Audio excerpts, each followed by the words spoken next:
Hey there Star Wars fans, Jonesy the Mandalorian here with the Hyperspace Database, the show that highlights the secret history and trivia of Star Wars ships, technology, alien species, and more. Today's topic, the Mist Hunter. The Mist Hunter was developed by Byblos Drive Yards, and was a modified transport ship used by the bounty hunter Zuckuss and his droid companion 4-LOM. The Mist Hunter was an interestingly shaped vessel that was named after the atmospheric mists of Zuckuss' home planet Gand, which was ammonia-based and toxic to non-native life forms. The ship was originally a G-1A transport vessel, but was commissioned to be modified for bounty hunting work by Zuckuss and other Gand investors. The ship was upgraded with a voice-activated computer that allowed Zuckuss to perform many of the ship functions remotely, without actually being in the cockpit to enter them manually. This system, however, was somewhat unreliable, and Zuckuss primarily used it for internal system monitoring, as well as inputting course data for potential hyperspace jumps.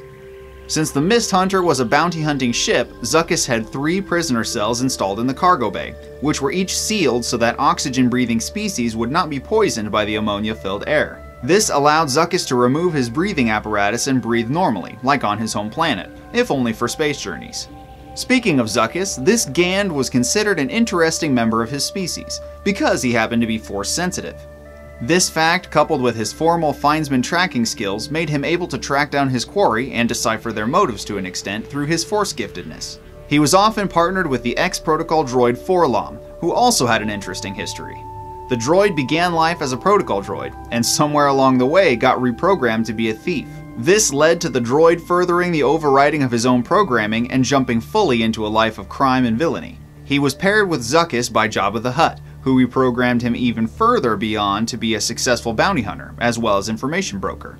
The 2 bounty hunters made their mark throughout the Galactic Civil War by taking what jobs they could, and even conspired to infiltrate the Rebel Alliance to steal a carbonite-frozen Han Solo, though their plan would end up failing due to the efficiency of Boba Fett.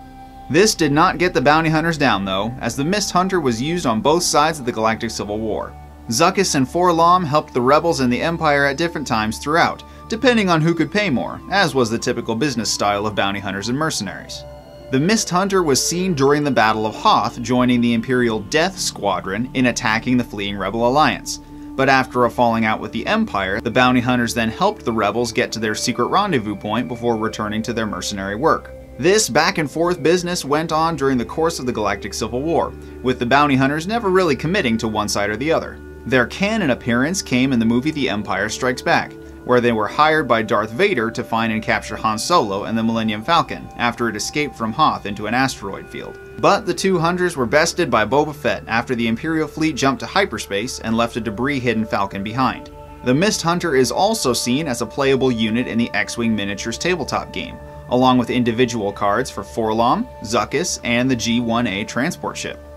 While not much is known about the Mist Hunter beyond its years of service during the reign of the Empire, we know that it was an effective vessel at transporting bounties across the galaxy, and it was a worthy investment for Zuckuss and his droid partner, 4-LOM. And that about wraps up this episode, but stick around to the end for some secret trivia. Did you like it? Be sure to check out my other videos as well, hit those like and subscribe buttons, and the bell to be notified every time I publish a new video. Be sure to select all notifications there to never miss an episode. Also, you can check out the show on social media for more news and channel updates. Be sure to let me know in the comments what you think of this and just chat with me, because I'd love to talk to you guys too. Thank you so much for your support, and we will see you next time.